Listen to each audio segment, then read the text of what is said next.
రాజ్ తరుణ్ లావణ్య కేసులో మరో ట్విస్ట్ నెలకొంది. హైదరాబాద్ నార్సింగి పిఎస్ లో లావణ్య ఫిర్యాదు చేశారు. తన ఇంట్లో రాజ్ తరుణ్ మాల్వి దొంగతనం చేశారని ఆ ఫిర్యాదులో పేర్కొన్నారు. 12 లక్షల రూపాయల విలువైన బంగారం చోరీ చేశారని ఫిర్యాదు చేశారామె. పుస్తల తాడును రాజ్ తరుణ్ తీసుకెళ్లాడని, ఇకపై తన ఆందోళన మా స్టూడియో ఎదుట ఉంటుందన్నారు లావణ్య. 2015లో తీసుకున్నది. ఉన్నది తక్కువ బంగారం, ఉన్నది నా పేరెంట్స్ పెట్టిందే కొంచెం బంగారం. ఆ కొంచెం బంగారం తీసుకెళ్లిపోయింది. మరి చిన్న నా మనిషిని తీసుకెళ్లిపోయింది, ముంబైలో పెట్టుకుంది. దయచేసి ఇప్పటి నుంచైనా మీడియాకి అందరికీ ఒకటే సపోర్ట్ అడుగుతున్నాను. నా మనిషి నా బంగారం అన్నీ తీసుకెళ్లిపోయి నన్ను ఒంటరిదాన్ని చేశారండి. అన్ని బాక్సెస్ అన్నీ ఎంటీ ఉన్నాయి. నాకు ఫోర్ బ్యాంగిల్స్ అండ్ మా పుస్తల తాడు అండ్ ఇంకో చైన్ అండి.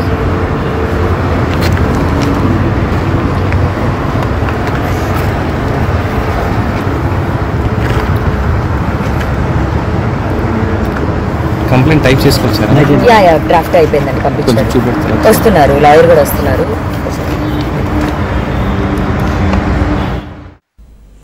రాజ్ తరుణ్ లావణ్య కేసులో మరో ట్విస్ట్ నెలకొంది. మళ్లీ లావణ్య హైదరాబాద్ నార్సింగి పిఎస్ లో ఫిర్యాదు చేశారు.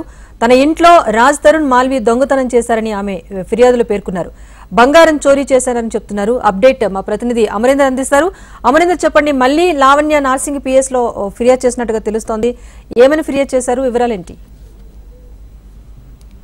హీరో రాజ్ తరుణ్ లావణ్య వ్యవహారం ముదిరిపోతా ఉంది. ఎందుకంటే ఇప్పటికే గతంలో నార్సింగ్ పిఎస్ ఆశ్రయించిన లావణ్య మరోసారి ఆమె బంగారాన్ని చోరీ చేశారంటూ కూడా నార్సింగ్ పిఎస్ ను ఆశ్రయించారు. రాజ్ తరుణ్, మాల్వి మల్హోత్రా ఇద్దరు కూడా నా ఇంట్లో ఉన్నటువంటి బంగారాన్ని పూర్తిగా దొంగతనం చేశారని కూడా నార్సింగ్ పోలీసులకు లావణ్య ఫిర్యాదు చేసింది. సుమారు 12 లక్షల పైగా విలువైనటువంటి బంగారు ఆభరణాలన్నీ కూడా రాజ్ తరుణ్, మాల్వి మల్హోత్రా దొంగిలించారని కూడా ఆమె బహిరంగంగా ప్రకటన కూడా చేసింది. ముఖ్యంగా నా మంగళసూత్రం అనేటువంటి పూర్తిగా రాజ్ తరుణ్ దొంగిలించారు. నా మొగుడిని నాతో లాక్కున్న మాల్వికి మనశ్శాంతి దొరకలేదేమో అని పూర్తిస్థాయిలో ఆవేదన వ్యక్తం చేస్తా ఉంది. నా పుస్తల తాడుకు సంబంధించి దొంగిలించింది అని పూర్తిగా చెప్పి నార్సింగ్ పిఎస్ లో దీనికి సంబంధించిన ఏదైతే ఆ బంగారం సంబంధించిన ఆభరణ బిల్స్ అన్నిటిని కూడా సబ్మిట్ చేసింది. నేను సినిమా ఫీల్డ్ కు సంబంధించి కూడా చెందిన మహిళను కాదు, ఇక నుండి నేరుగా మా స్టూడియోకి వెళ్లి కూడా న్యాయం చేయాలని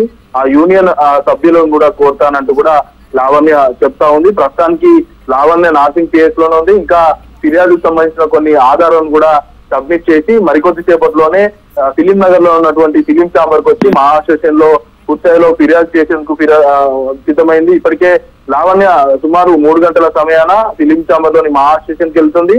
వెళ్ళిన తర్వాత రాజ్ తరుణ్ సంబంధించిన వివరాలన్నీ చెప్పడంతో పాటు మహా స్టేషన్ నుండి రాజ్ తరుణ్ ని తొలగించాలంటూ కూడా ఆమె మొదటి నుంచి కూడా డిమాండ్ చేస్తుంది. వీటన్నిటికి సంబంధించి కూడా మహా స్టేషన్ కు ఒక ఫిర్యాదు కూడా చేసే అవకాశాలు అయితే మనకు అవపడుతున్నాయి. Rajeshwari. Right, thank you Amarinder.